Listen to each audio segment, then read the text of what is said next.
நான் Vidyashree Subramaniam. Thought for the day. நமக்கு ஒரு 6 பண்புகள் இருக்குது. இந்த 6 பண்புகளை வளர்த்திட்டோம் அப்படின்னா கண்டிப்பாக நம்ம வின்னராக தான் இருப்போம். இந்த 6 பண்புகளை சின்ன சின்ன குட்டி குட்டி எக்ஸ்ப்ளனேஷனில் சொல்கிறேன் கேளுங்க. ஃபஸ்ட்டு ஒரு கிராமத்தில் பயங்கரமான வறட்சி. மழையே இல்லை, ரொம்ப தண்ணி பிரச்சனையாக இருக்குது. ஒரு சொட்டு மழையே ரொம்ப நாளாக இல்லை, என்ன பண்ணுறதுன்னு எல்லாம் பிரச்சனையாக இருக்குதுன்னு சொல்லிட்டு எல்லாம் கூடி ஓகே நம்ம மழைக்கு பிரார்த்தனை பண்ணலாம் அப்படின்னு சொல்லிட்டு எல்லாம் முடிவெடுத்து எல்லாரும் சேர்ந்து ஒரு கிராமத்துக்காரங்க எல்லாருமே ஒரு இடத்துல கூடி அவங்க வேண்டிகிட்டு இருக்காங்க. அந்த வேண்டிகிட்டு இருக்கும்போது ஒரு சின்ன குழந்தை மட்டும் வரும்போதே ஒரு கொடை எடுத்துகிட்டு வந்தானா. இந்த கொடையை எடுத்துகிட்டு வந்தா இருக்கான் இல்லையா, அது அந்த அந்த அந்த அவனுக்கு இருந்த நினைப்பு இருக்கு இல்லையா, அது பேர் தான் ஃபெய்த் அப்படின்னு சொல்கிறாங்க. அடுத்தது ஒரு குழந்தை நம்ம குழந்தையோட விளையாடும் போது நம்ம என்ன பண்ணுறோன்னா, மேலே தூக்கி தூக்கி போட்டு விளையாடுறோம். மேலே தூக்கி போடுறோம், குழந்தை கீழே வரும். மேலே தூக்கி ஒவ்வொரு தடவையும் குழந்தை மேலேருந்து கீழே வரும்போது சிரிச்சுக்கிட்டே வரும் பாருங்கள். ஏன் சிரிச்சுக்கிட்டே வருதுன்னா நம்ம கண்டிப்பாக பிடிச்சிருவோன்னு அதுக்கு நம்பிக்கை இருக்குது.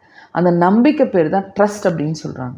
மூணாவது ஒருத்தவங்க கல்யாணம் ஆயிடுச்சு. கல்யாணம் ஆகி அவங்களோட எக்ஸ்பீரியன்ஸை பல பேர்கிட்ட பகிர்ந்துக்கிறாங்க. ஐயோ, கல்யாணத்துக்கு முன்னாடி நான் இப்படி இருந்தேன், கல்யாணத்துக்கு அப்புறம் அப்படி இருந்தேன், நான் என்னோடய வாழ்க்கை தரமே மாறிடுச்சு, என்னோடய இண்டிபெண்டன்ஸ் போயிடுச்சு, இப்போ வாழ்க்கையில் ரொம்ப கஷ்டம், எப்போ பார்த்தாலும் ஒய்ஃபு குழந்தைங்களாம் இருக்க வேண்டியதாக இருக்குது அப்படின்னு புலம்பிகிட்டே இருப்பார். ஆனாலும் அவர் ஒரு குழந்தை பெற்றுக்குவார், ஃபேமிலி லைஃப்பில் இருப்பார். நிறைய பேர் அந்த இதெல்லாம் சுற்றி நம்மளை சுற்றி சொன்னாலுமே, ஆனால் நிறைய பேர் கல்யாணம் பண்ணாமல் பிரம்மச்சாரியெல்லாம் இருக்கிறதில்ல, கல்யாணம் பண்ணிக்கிறாங்க, குழந்தையும் பெற்றுக்கிறாங்க. இது பேர் தான் லவ் அப்படின்னு சொல்கிறாங்க. நாலாவது விஷயம் என்னென்னா, நம்ம தூங்க போகும்போது அடுத்த நாள் நம்ம உயிரோடு இருப்போமா இருக்க மாட்டோமான்னு நமக்கு தெரியாது. ஆனால் அடுத்த நாள் இந்த பிளான் எல்லாம் பண்ணலாம் அப்படின்னு சொல்லிட்டு ஒரு ஸ்கெட்யூல் வச்சுக்கிட்டு தூங்க போகும்போது ஒரு அலார்ம் வைக்கிறோம் பாருங்கள், அது பேர் தான் ஹோப் அப்படின்னு சொல்கிறாங்க. அஞ்சாவது நம்ம ஃப்யூச்சர் என்னன்னே தெரியாது. அந்த ஃப்யூச்சருக்கான நாலேஜ் நம்ம பெருசாக இருக்காது. ஆனால் நம்ம உட்காந்து பிளான் பண்ணுவோம் பாருங்கள். பிளான் பண்ணிவிட்டு என்ன பண்ணலாம், ஃப்யூச்சரில் இப்படி இருக்கும் அப்படி இருக்கும்னு சொல்லிட்டு நம்ம டெய்லி ஒரு பிளான் பண்ணுவோம் பாருங்க, அது பேர் தான் கான்ஃபிடென்ஸ் அப்படின்னு சொல்கிறாங்க.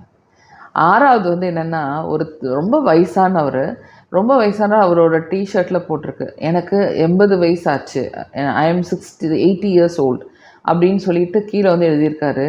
I am 16 years younger, I am 16 years young with 64 years experience அப்படின்னு போட்டிருக்காரு. ஸோ எனக்கு 80 வயசு தான், 80 வயசு ஆயிடுச்சுப்பா, எனக்கு ரொம்ப வயசாகிடுச்சின்னு சொல்லாமல் எனக்கு 16 வயசு தான், ஆனால் எனக்கு 64 வருஷம் எக்ஸ்பீரியன்ஸ் இருக்குன்னு அவர் டிஷர்ட்டில் எழுதியிருக்கார். இதுதான் ஆட்டிடியூட். ஸோ இந்த 6 விஷயங்களும் உங்கள் வாழ்க்கையில் இருந்தது அப்படின்னா கண்டிப்பாக நீங்கள் வின்னராக தான் இருப்பீங்க. ஸோ நீங்கள் வின்னர் ஆகிறதுக்கு இதில் ஏதாவது உங்களுக்கு கம்மியாக இருந்தால் அதை சேர்த்திக்கோங்க. ஓகேயா? Thought for the day.